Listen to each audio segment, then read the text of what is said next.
Hello guys, আপনাদের সামনে আজকে চলে এলাম একটা শেডের কাজ নিয়ে।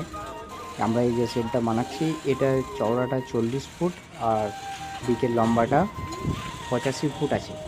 আমরা এর সম্পূর্ণ ট্রাসের কাজটা 2 ইঞ্চি বাই 2 ইঞ্চি স্কোয়ার দিয়ে বানিয়েছি এবং ট্রাসগুলো চেন ক্রেন দিয়ে সব কিছু ওঠানো হয়েছে। অনেকটা বড়, তাই হাত দিয়ে ওঠাতে পারিনি।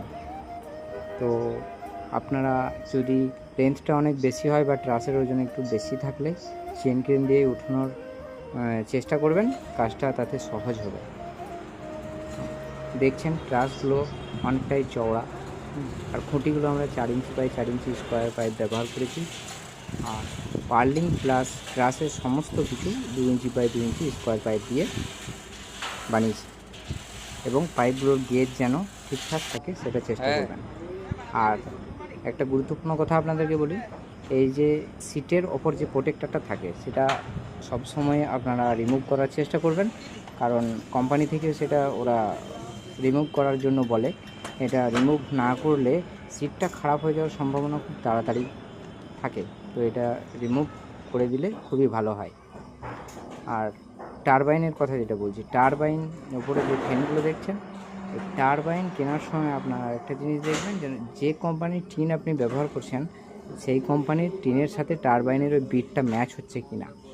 বিটটা যদি ম্যাচ না হয় তাহলে জল পড়ার সম্ভাবনা সবসময় থেকে যায়। তো সবসময় এই জিনিসগুলো লক্ষ্য। হ্যালো গাইস, আপনাদের সামনে আজকে চলে এলাম একটা শেডের কাজ নিয়ে। আমরা এই যে শেডটা বানাচ্ছি, এটা চওড়াটা 40 ফুট আর দিকের লম্বাটা 85 ফুট আছে। আমরা এর সম্পূর্ণ ট্রাসের কাজটা 2 ইঞ্চি বাই 2 ইঞ্চি স্কোয়ার দিয়ে বানিয়েছি এবং ট্রাসগুলো চেন ক্রেন দিয়ে সব কিছু ওঠানো হয়েছে। অনেকটা বড়, তাই হাত দিয়ে ওঠাতে পারিনি। তো আপনারা যদি লেন্থটা অনেক বেশি হয় বা ট্রাসের ওজন একটু বেশি থাকলে চেন ক্রেন দিয়ে ওঠানোর চেষ্টা করবেন, কাজটা তাতে সহজ হবে। দেখছেন ট্রাসগুলো অনেকটাই চওড়া, আর খুঁটিগুলো আমরা 4 inch by 4 inch square pipe ব্যবহার করেছি।